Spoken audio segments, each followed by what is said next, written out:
Well, in constructing the worksheet, the first thing I want to do is get a series of ideas that seem to be very, very closely related to this whole concept of the wind as a hobo, the wind as a traveler.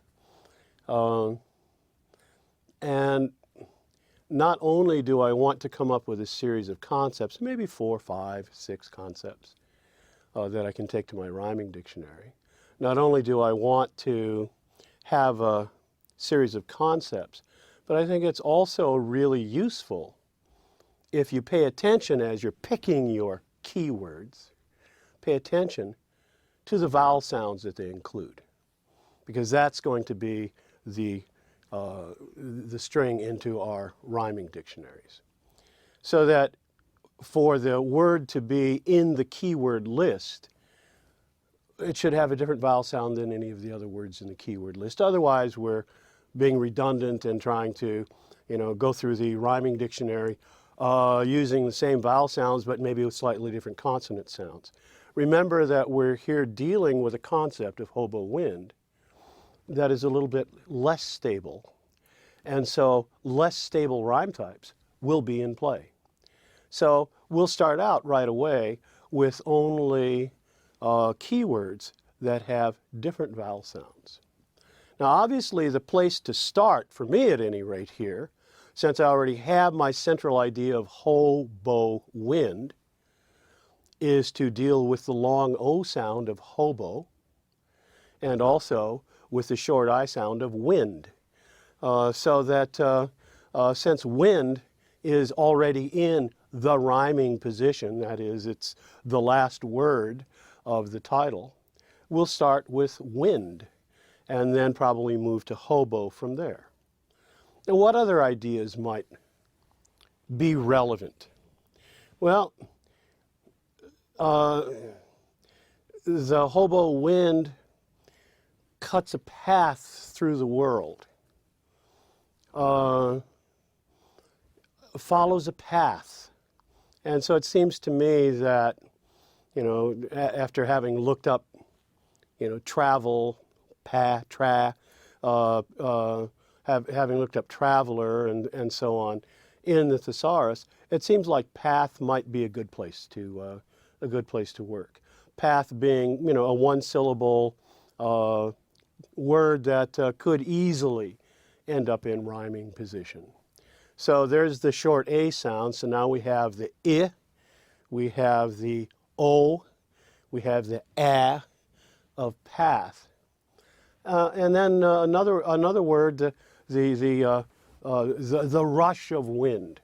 And I like the word rush because rush also is both a noun, so that as a noun, I enjoy the rush, for example, and also it's as a verb, to rush into something. Now, normally, if you're using it as a verb, it can occur in the middle of a line, probably not so often in rhyming position. But when it does, it will therefore, if we find words to go with it, it can therefore form a kind of knitting of vowel sounds inside the lines. I don't want to call them internal rhymes so much as creating a sonic fabric. So I kind of like the word rush, and so there it is in our list of keywords. The word roar, the roar of the wind, seems like a nice place to go, so I added that. Note that the vowel sound in roar is the long O sound of hobo, roar. But yet, when we have R or L, but particularly R, it raises the middle of the tongue to the soft palate, and at that point changes the way the vowel sound works, so that roar and hobo really aren't that closely related. And then finally, the wind is a wanderer, and so we'll pick that up too. And so there are our keywords. And we will start using those keywords as keys, sonic keys, those vowel sounds, and we'll start exploring in the rhyming dictionary where we can go relative to those vowel sounds. All right, let's start with wind. Going to the rhyming dictionary for wind, almost everything in the rhyme column for wind is something in past tense. Grinned, sinned. And so the first thing I want to do then is say, okay, well, I don't know if I want to, this is a very present thing that I'm talking about. I'm hearing, oh, you wind, and I'm wondering where you've been. Okay, well, maybe there's a past tense there. But in the rhyming dictionary under wind, I didn't really find anything that stimulated me, that took me someplace that I found interesting with what I have to offer for this concept. And so I just decided, no, let's not deal with any of those words. You could write them down, but why? Because you're going to find a lot of words in the rhyme searches. They say, oh yeah, I'm definitely going to use this. And then of course you'll probably not use it, but you only want the ones that say, yeah, use me because here's what I can do for you. So where do we then proceed from wind? Wind. Well, one of the things that we can do is take the D of wind and look on the family rhyme table at the partner of wind, the d, d, d sound. Now we have the unvoiced plosive t, t, t, t, int, int. And so perhaps hint might be an interesting idea because the wind hints maybe at where it's going to come from, where it's going to go. And so hint seems to be something that I might want to, I want to give the wind a hint that I want to go with it. And so perhaps hint. And so I write down hint here in my rhyme column. It's probably the most perfectly related, in terms of perfect rhyme, strong family rhyme, because it contains the nasal N and then simply tags with the plosive. And so that wind, hint, really sounds like a perfect rhyme. That may be enough, by the way, not to bring it into play in this fairly unstable thing, but I like the idea of the hint that the wind gives. So the next step might be simply to drop the D sound and use the subtractive rhyme going from wind to something like spin or sin. Sin is interesting because the hobo is certainly a sinner, and perhaps this place that I'm stuck in is a place where either I feel like it's a sin for me to stay this stuck, or perhaps I want to go out and commit some. So that the whole notion of this kind of dark side that the hobo may represent, that this wandering and traveling may represent, this sort of longing for experience. So sin might be an interesting concept. And so I'll invite sin into the column and save it for later. The wind is howling outside, brushing up against my house, as it were, brushing up against the next word, the skin of my house. I want to feel it on my skin, working with sin. And so now we're still developing this idea. And this is simply the subtractive rhyme. And note, because the plosive is not a great deal of sound, that dropping it still leaves us a very, very connected rhyme, a relatively stable rhyme. Now, even in unstable sequences, there are places where you might want a really resonating rhyme, particularly if you are separating the rhymes at some distance from each other. So, working here with the subtractive rhymes seems to make some sense. Another place we could go now is using in, that is to say, dropping the plosive. We now can go into the family rhymes for n. And the closest one, of course, is the M. So we might do something like dim, looking in the rhyming dictionary. And we might even get dimmed. But the future is looking dim. The past is growing dim. So wind and dim might work. And now we're getting just a little less stable. Then I found something. Hymn. H-Y-M-N. Hymn. Singing hymns.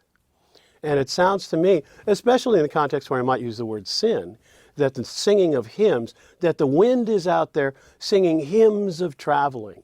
You know, that's one of those that maybe go, yeah, I really like that idea. I really like the notion of the wind singing, which hymns brings me, the whole notion of the wind being a singer. And that maybe I want to sing along. And so moving into the family rhymes with hymn really opens things up.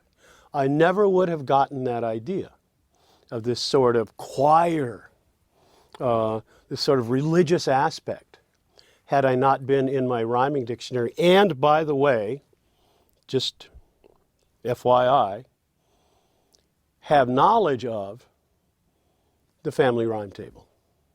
So that even though the family rhyme table seems like a very technical thing, the results that you can find when you're using your rhyming dictionary as a brainstorming tool can be mind-blowing.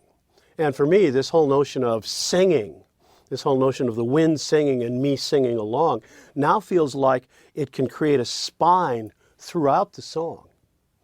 That, hi wind, I hear you out there, and I wonder what your experiences have been in the song that you carry with you, and can I sing along?